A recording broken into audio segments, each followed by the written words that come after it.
지금 이렇게 돈에 대해서 이야기를 하면 여러분들은 어떻게 그럼 현실적으로 물어볼 거예요. 어떻게 돈을 벌어야 될까라고 고민해 보죠.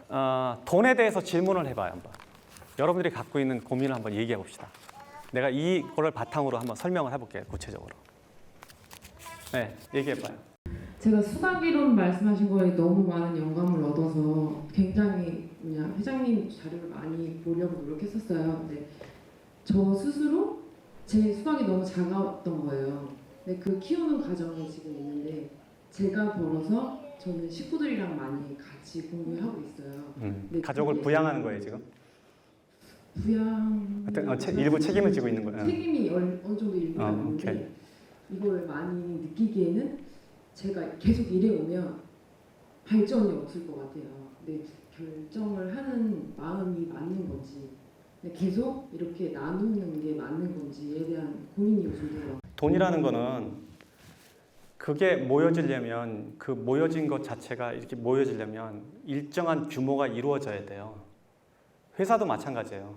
회사가 막 초기 성장하는데 회사가 좀 크니까 미리 사회적 기업을 만드는 사장들이 있어요.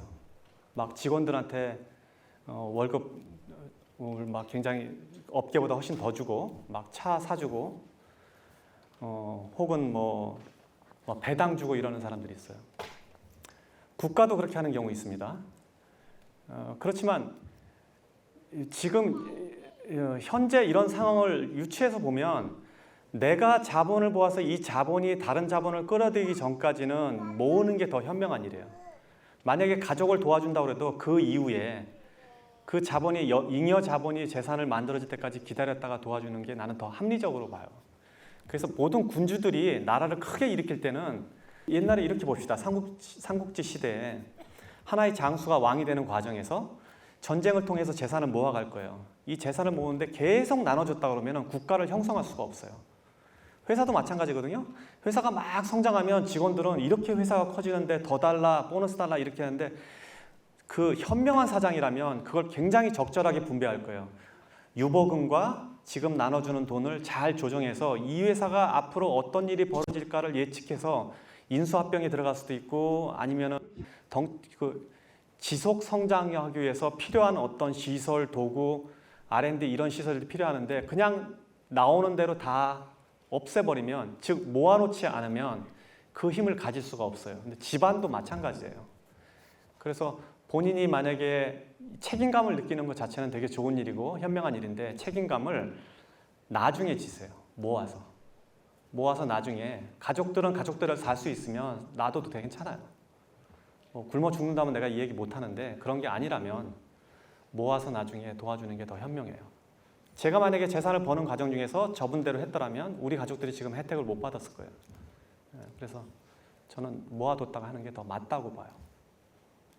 제가 사회 초년생이거든요. 그래서 회사에서 돈을 받으면 일정 부분 적금을 넣고 나머지는 저를 위해서 쓰는데 소비는 줄이려면 줄일 수 있는데 저를 위한 투자라던가 저의 가치를 올리는 것들을 쓰다 보면은 좀 되게 많이 썼다 싶기도 하고 그런 거에 소비를 하다 보면 돈을 못 모으는 것 같은 느낌이 되게 강해지더라고요. 어느 정도 모았다는 느낌이 들면 그런 데에 써버리고 이런 게 반복돼서 어느 정도 비율에 맞춰서 돈을 써야 할지 그 부분에서 조금 질문드리고 싶습니다. 예, 앉아도 돼요.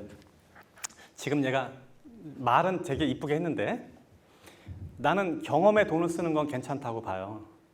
무언가를 사는 거는 조심해야 되는데 경험은 괜찮아요. 그럼 이제 여기서 경험 그러면 이 경험을 어떻게 해석하느냐 틀려요. 내가 좋은 음식을 먹는 것도 경험 그러면 그건 경험으로 들어가. 그러니까 본인이 경험이라고 우기는 게 진짜 경험인지를 한번 점검해야 돼요. 상당히 경험이 아니고 자기의 가치를 존중하는 자기의 가치를 내보이는 어떤 거에 돈을 쓸 수도 있어요. 내가 말하는 경험은 뭐냐면 이 경험이 나를 더 고양시킬 수 있는가 이거. 책값 이런 거 쓰는 거 괜찮아요. 자, 소비 수준이라는 거는 내가 사는 거는 내가 어떤 소비를 한다 그러면 이게 내가 필요한 건가 아니면 그냥 필요한 것이 아니고 그냥 욕구인가를 구분해야 돼요.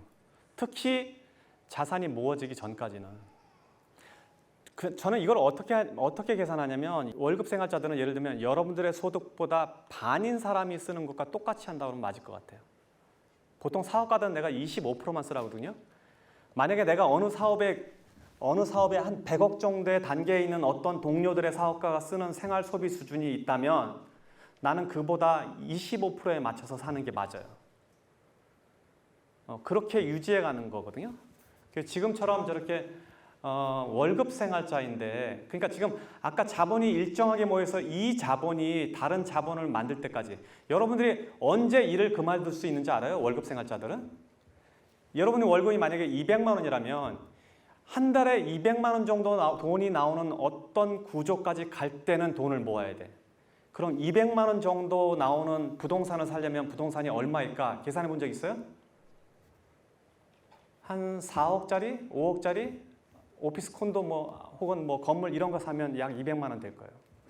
그러니까 그때까지는 돈을 모아야 돼. 그러면 나는 평생 일 안 해도 되는 거지. 아니면 그 반만쯤 모으면 반만 일해도 되는 거고. 그렇게 돈을 모아는. 그리고 월급 생활자가 5억을 어떻게 만들어? 아까 말한 대로. 5억 만들려면 처음 만들어야 되니까 1억 먼저 만들어야 되고 1억 만들려면 1,000만 원 먼저 만들어서 그렇게 씨앗처럼 모아서 거기까지 가야 돼. 그거 가는 거 생각보다 빠른 거 아니에요. 해보면. 막상 해보면 별거 아니에요. 왜냐하면 자본 자체는 자본이 자본을 불러들이기 때문에 복리로 늘어나기 때문에 가능해진단 말이에요. 그러고 나서 200만 원 정도, 300만 원 정도의 월세가 나올 정도 되면 그 정도의 소비 수준만 유지하면 평생 일 안 해도 되는 거잖아. 그 구조로 가는 거예요. 전부 다. 부자라는 거는. 그걸 이해하지 못하면 계속 똑같은 생활을 하는 거죠. 그래서 처음에 그렇게 하면 안 돼. 처음에 되게 잘 모아야 돼. 악착같이 모아야 돼.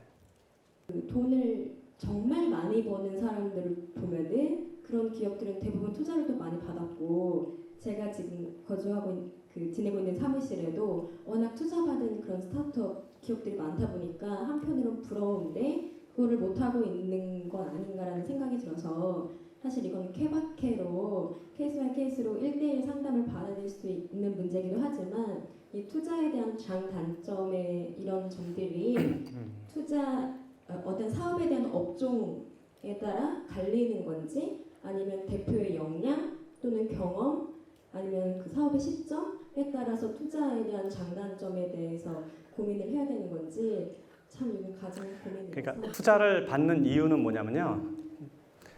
흔히 두 가지로 나눠요. 지금 회사가 급격하게 성장하는 게 보이는데 자본이 모자란 경우에. 그래서 자본이 투입되면 순식간에 회사를 할 수 있는 경우가 투자가 되고, 혹은 내 자본을 가지고 안 하려는 사람들은 투자를 받아요. 그 둘 중에 하나라도 해당이 된다면 그러니까 그 둘 중에 해당이 된다면 투자를 받아야 되는 거예요. 나는 내 돈 갖고 장사하고 싶지는 않아. 내 돈은 놔두고 남의 돈으로 사업할래. 그런 마음이 있다면 투자 받아야 돼요. 혹은 내가 이게 너무 아이디어가 좋아서 빨리 돈을 가지고 이거를 확장해야 되겠다. 순식간에 막 한국 전체에다 뿌려야 되겠다. 이런 경우 투자 받아야 돼요. 왜냐하면 자본을 모으는 데까지 시간이 걸리니까. 근데 그 두 예가 아니라면 나는 투자는 절대 받지 말라고 얘기해요. 아까 말한 대로 켈리처럼 자기 결정권이 흔들리면서 속도가 떨어질 수도 있고, 저 역시도 마찬가지로 내가 만약에 투자를 받았다면 이렇게 빨리 의사결정을 하면서 회사를 키울 수 없었을 거예요. 그래서 나는 가능하면 창업자들이 투자를 받는 거는 나중에 그 과정에 가거나 상장할 때 얘기해요. 너무 여러분들은 투자를 쉽게 얘기하고, 그리고 거기에 이제 이거는 지금 이 시간에 다 얘기할 수 없어서 내가 이건 사장아 수업 때 얘기를 하는데, 투자라는 건 투자를 해주는 사람과 투자를 받는 사람이 투자에 대한 일정한 정도의 교육 수준이 있어야 돼요.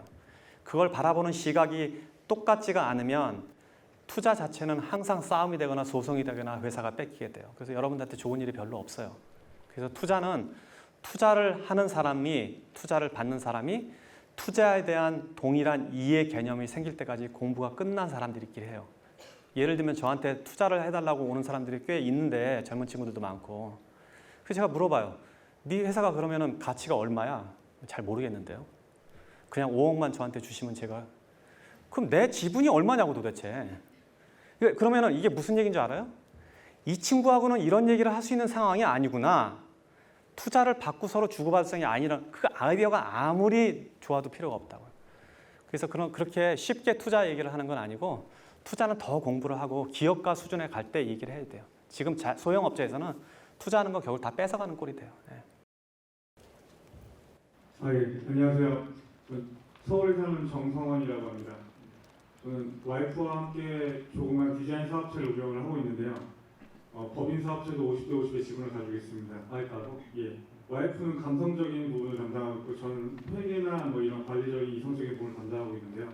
문제는 저는 김승호 회장님의 돈에 대한 철학에 100% 공감을 하고 그렇게 살려고 노력을 하고 있는데 와이프는 정확히 정반대의 삶의 태도를 하고 있다는 겁니다.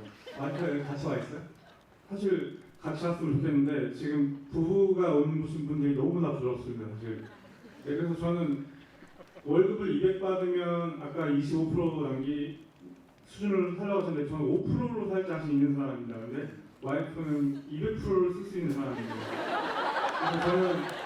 그래서 와이프한테 돈 얘기할 때마다 저도 괴롭고 와이프도 괴롭고 그리고 교육비를 저는 좀 굉장히 높게 쓴다고 생각하는데 사실 교육비라는 게 또 이게 육아 철학까지 연결되는 부분이기 때문에 저도 조심스럽습니다. 굉장히.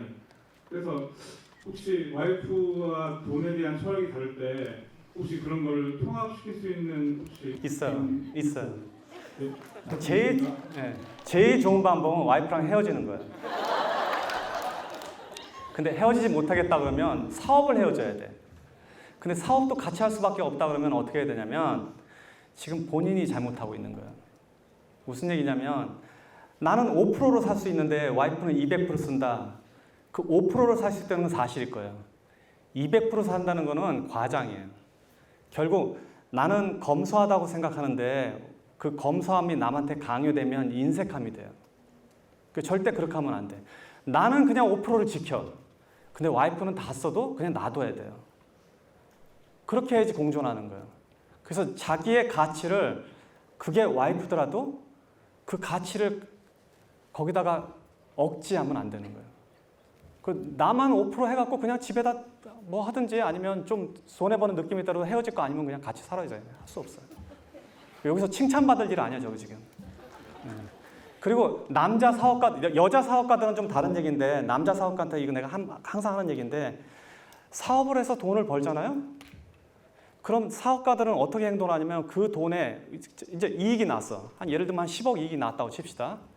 그럼 그 10억 이익을 회사에다 다 재투자하거든. 100% 다 그렇게 움직여요, 다들. 사장들은. 경험이 없기 때문에. 그럼 왜냐하면 그 10억을 다시 재투자하는 이유는 뭐냐면 지금 그 돈을 어디다 투자하는 것보다 자기 회사에다 투자하는 게 이익이 제일 많거든. 회사를 키워가는 게 더 나니까. 그렇게 생각을 한단 말이에요. 근데 그건 잘못하는 거예요. 이 사람이 부부로 일을 한다 그러면 그 돈을 10억을 모을 때까지 배경을 만들어준 아내, 가족을 보호해준, 지켜준 아내가 그 지분의 반을 갖고 있는 거예요. 내가 가서 벌더라도. 그래서 그 반의 50%를 와이프한테 배당을 줘야 돼요. 생활비 다 주고 그 배당을 줘야 돼요. 그러면 5억은 집으로 가잖아요. 근데 5억을 집으로 가면 사업가는 아깝지. 이거 10억 해서 빨리 회사 키우고 싶은데. 그런데 그렇게 하다가 한번 무너지면 다시 바닥까지 가거든. 이 집안의 재산은, 사업가로서 이 집안의 재산은 그 돈이 와이프한테 옮겨간 돈이 진짜 그 집안의 재산이에요. 그래서 와이프가 그걸 관리하게 돼요. 그래서 와이프가 그렇게 5억씩 반을 배당을 받으면 남편이 밖에 가서 뭔지 돼도 상관 안 해. 근데 그렇게 안 해주잖아요? 그럼 사업을 하는 사람들은 어떻게 하냐면 직원들 챙겨야 되니까 막 직원들 차도 사줄 때 있고 뭐 신경도 써주고 어떤 사람은 집도 사주고 뭐 또 보너스도 주고 막 이런다며요. 그 집에 가면 와이프는 괜히 이유도 없이 입만 나와 있거든. 그게 남편이 사업이 커지면 커질수록 더 힘들어질 거라고. 근데 와이프도 이게 무슨 불만인지 잘 몰라. 굉장히 뭐 생활비도 늘어나고 뭐 집도 커지고 이러는데 불만이 계속 쌓인다고요. 근데 거기에 결국 뭐냐면 이 재산의 반이 아내한테 옮겨져서 아내가 결정권을 갖게 할 때 그게 완성이 돼요. 그 조건만 몇 개 붙이면 돼. 내가 진짜 다시 망하면 다시 줘. 그리고 이 돈 나 모르게 딴 데다 쓰지 마. 좋은 데 투자해줘. 이혼하지 말자. 이 정도면 되는 거예요. 자, 아까 여자분 하기로 했지. 여기 뒤에. 네, 책을 보니까 회장님께서 내성적이고 되게 부끄러움이 많은 성격이라고 하셨는데 제가 보기에는 그래도 이렇게 많은 분들 앞에서 말씀을 잘 하시고 하는 거 보니까 저처럼 정말 내성적인 사람은 사실 이것도 굉장히 떨리고 나도 떨려 지금. 그런데 여기 지금 떨어갔거든요. 주목받고 이렇게 발표하고 하는 게 보기엔 어렵지 않게 쉽게 하시는 것처럼 보이는데요. 저처럼 이렇게 많은 분들 앞에서 얘기하거나 이렇게 나서는 거에 좀 울렁증 있는 사람한테 좀 극복할 수 있는 그런 좀 조언이 있으면 듣고 싶습니다. 나는 내성적인 사람도 실제로 사업하는데 별로 문제가 없다고 봐요. 그 내성적인 지도자들 있죠. 이런 지도자들이 요새 세상에서는 꽤 괜찮아요. 특히 여성 사업가들도 영역을 많이 확장해 나갈 수 있는 게 현대사회예요. 옛날보다 훨씬 나아요. 왜냐하면 전에는 남자들끼리 사업할 때는 막 으쌰으쌰 술 먹고 뭐 어디 가서 골프 치고 아니면 뭐 선배 찾아다니고 뭐 형 동생 이렇게 사업을 하는데 저만 해도 그런 식으로 사업을 접근하는 사람을 완전히 배제하거든요. 왜냐하면 그건 불편해요. 뭐 아는 사람끼리 뭐 해주면 실제로 더 불편해. 그래서 일은 일대로 해주는 게 좋단 말이에요. 우리가 거래처가 되게 많은데 이 거래처가 막 그거 뭐 원가로 내주겠다 뭐 이런 소리 하면 나는 적정한 이익을 보고 효과적으로 항상 해주는 사람이 좋지. 막 내가 매일 관리 감시해갖고 어떤 때 싸우고 들어오고 어떤 때는 등치는 거 갖고 이런 거 싫거든. 근데 여자들은 그런 걸 하기에 남자들보다 더 좋은 환경이 있어요. 지금 세계가. 특히 여자들은 그런 거에 잘 남자들보다 덜 휩쓸리기 때문에 조용하고 얌전한 사장들도 일을 할 수 있어요. 우리 회사에 다 여자 사장이에요, 셋이. 제가 법인체가 8개 있는데 그중에 반이 여자 사장이에요. 품성을 그대로 유지하고서도 굉장히 좋게 사업을 잘하고 있기 때문에 지금 그런 게 받침이 많이 돼 있고 특히 여성 사업가들이 많이 나타났잖아요. 그래서 나는 여성 사업가들을 응원하는 편이에요. 그런 측면으로 보면. 그래서 뭐 내성적이라고 별로 생각할 거 없어요. 나도 내성적인데 내가 이거 강연이니까 그리고 이건 그래도 일이라고 보니까 이렇게 얘기하지. 여러분들 사적으로 만나면 내가 말 한마디 안 할 거예요. 그리고 우리 학생들도 단체로 이렇게 모아놓고 있으면 질문은 대답을 해주는데 내가 뭐 노래를 시킨다든지 아니면 뭐 내가 주목받는 자리, 뭐 생일 축하 이런 거 하면 난 도망가 버리거든. 그래서 그래도 나 사업하잖아요. 여기까지 왔잖아요. 그러니까 걱정할 거 없어요. 자, 저 뒤에 또 봅시다. 사업 구조를 어떤 식으로 접근을 하셔서 시장 조사 공부라는 걸 계속 해야 사업 자체를 유지할 수 있고 시작하고 실패하더라도 목표까지 끌고 갈 수 있잖아요. 그래서 그런 부분에 접근을 어떻게 하셨는지 전체적으로. 자, 그거는 자기가 자기 직업을 지칭할 때 뭐라고 지칭하느냐에 틀려져요. 이게 생각의 차이예요. 내가 만약에 식당을 하나 창업한다고 합시다. 나는 요리사라고 생각하는 사람이 있어요. 그 막 요리를 굉장히 정성스럽게 하고 손님이 이걸 먹는 걸 좋아하는 사람을 감동을 받고 이런 친구들이 있단 말이에요. 자기 자신을 요리사라고 생각해요. 근데 어떤 요리사들은 자기가 매장을 열면 자기가 식당 경영자라고 생각을 해요. 그래서 요리사와 식당 경영자는 같은 요리를 두고도 해석도 틀리고 만드는 방법도 틀리고 서비스도 틀려져요. 그런데 또 다른 사람이 있어요. 내가 요리사이지만 식당을 하고 있지만 나는 경영자라고 생각하는 사람이 있어요. 혹은 나는 사업가라고 생각하는 사람들이 있어요. 기업가, 엔트로프너 이렇게 자기를 어떤 자리에 자기를 놓느냐에 따라서 자기가 하는 역할 자체가 틀려져요. 저는 엔트로프너라고 그래요. 내가 직업란을 미국에 들어올 때 이렇게 여기 공항 들어올 때 직업 쓰잖아요. 엔트로프너라고 써요. 기업가라고. 기업가는 나는 외식 기업가가 아니에요. 나는 기업가라고 세팅을 했기 때문에 기업가는 어떤 기업도 할 수 있어요. 실제로 저는 금융회사도 갖고 있고 식품 유통도 갖고 있지만 구조는 사실 똑같아요. 슈퍼마켓도 옛날에 내가 운영을 해봤는데 슈퍼마켓에 물건을 집어넣고 그 물건을 진열하고 손님에게 잘 보여서 팔고 계산하고 하잖아요. 금융회사에서 펀드를 파는 것도 똑같아. 우리 회사가 펀드를 이리저리 프로그램을 만들어서 데이터를 가져다가 펀드를 만들어. 이 펀드를 어디다 파냐면 펀드들끼리 모여서 경진대회를 하거나 그런 거를 모아서 파는 협회들이 있어요. 거기 가서 우리 펀드를 자랑해요. 그건 가서 그 식품쇼에 나가서 식품을 소개하는 거랑 똑같은 거예요. 그래서 거기서 선정이 되면 각 회사, 각 매장에 진열되듯이 각 은행으로 진열되는 거예요. 그럼 사람들이 은행 창구에서 그 펀드를 사기 시작하면 그게 매출이 일어나는 거예요. 그러니까 구조는 다 똑같아. 나를 기업가로 세팅하게 되면 어떤 일을 해도 상관이 없는데 나를 요리사로 세팅을 했다면 내가 매장 하나를 가질 때 나를 요리사로 세팅을 했다면 지금 매장 2개쯤 있었을 거예요. 나는 기업가가 될 생각을 했으니까 식당을 통해서 돈을 버는 게 아니라 요리를 통해서 돈을 버는 게 아니라 구조를 통해서 시스템을 통해서 돈을 벌 생각을 하고 글로 갔잖아요. 그러니까 본인도 이게 내가 어떤 직업에 어떤 역할을 할 건지 이름을 정하고 나면 길이 보일 거예요. 예. 일부러 여유를 부리신 적이 있나요? 그러니까 게으름을 아, 네, 그러니까 진짜 사람이 게을러서 게으름을 키우는 적도 있으시고 또는 아니면 일부러 이게 일만 하면은 이게 뭐 예를 들어 날씨가 너무 좋은데 꼭 한 번은 이제 그 날씨 좋은 걸 누려야 될 때도 있잖아요. 열심히 하다가 그러니까 일부러 이렇게 그래. 이게 좀 이상한 질문 같은데 되게 힘든 질문이네.